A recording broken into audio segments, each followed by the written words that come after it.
So in the beginning of the episode, when Hashirama is with his dad and Tobirama, and they're just in this room together, sitting together, like Hashirama like gulped, and then everyone's just like looking at him. Like, I felt really bad for Hashirama because like he hasn't really done anything bad. You know, he just wants to be friends with someone that he just met and someone that has the same ideals and thoughts as him, and he thinks adults are grown up and are stupid and all. Like, it's really not his fault, okay? Like, just let him be friends with Madara at all. It's really no problem. Hashirama should have been like, bitch, please, you too, I can do whatever I want. Yeah.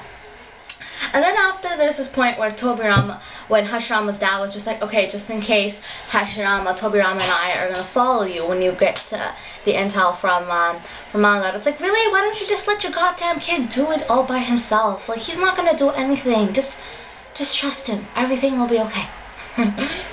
Anyways, I'm really glad that Hashirama and Madara like both kept their friendship, because even though in the end they found out that they were both like bitter rivals and all, like one was a Sanju and the other one was an Uchiha, I'm really glad that well, for a certain period of time as kids they tried to keep their friendship and they didn't want their families to destroy each other. I'm really glad they did that, because you know, it's totally worth it, because in the end later on, you know, they created a village and all together, and that was really good. And then when the two adults, like when Hashirama's dad and Madara's dad were about to strike at each other, and Tobirama and Izuna were fighting as well, it was the perfect timing when Hashirama and Madara threw their rocks in order for like the swords not to hit on the two brothers of Tobirama and Izuna. It was perfect.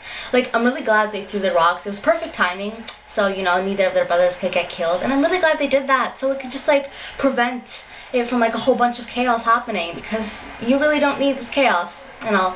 Anyways, and I swear, when Hashirama and Madara are like fighting continuously and arguing, Madara's just like, oh, I'm not gonna like build your village with you, Hashirama, and whatever. It's like, I swear, all this bickering, I feel like those two are just like a fucking like old ass couple that are like constantly arguing at each other and they don't know whether they should divorce or not. Like, they're just in a couple that's arguing all the time and they just simply can't get along with each other. That's just what I think.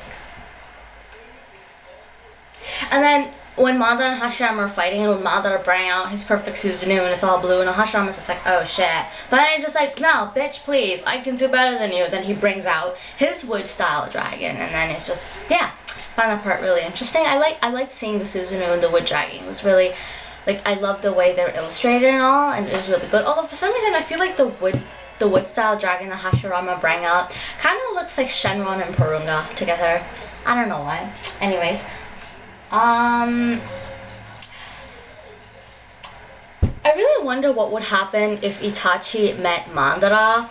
I mean, both of them have a younger brother that they want to protect very badly and that they care so much for the little brothers. So I think both of them, if they met, would probably like understand each other because of the little brothers that they want to protect very badly. And obviously both of them did like something extremely really bad in the first place.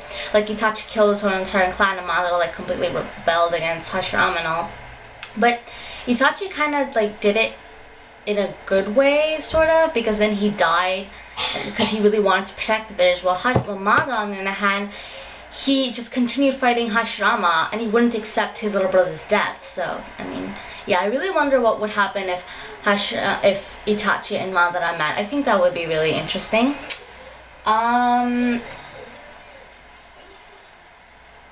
I found it really funny when, like, at some point, like, Madara's Susanoo, like, just grabbed Hashirama's wood staff and he's just, like, whirling around like this and then he throws it all the way to the air. It's kind of just like Madara saying, no, Hashirama, I'm stronger than you. You can't tell me what to do. Yeah, something like that. And at some point, like, it just looked like Madara was crying to me, because Madara's just like, oh, it's impossible, Hashirama, we can't do this dream. It's impossible, you're talking complete bogus stuff and all. At some point he looked like he was crying, or was that just me? I don't know. And then, at some point, because like, and then after they stopped fighting and all, and then Madara was on the floor, like, on the ground, his back to the ground, he's about to die and all.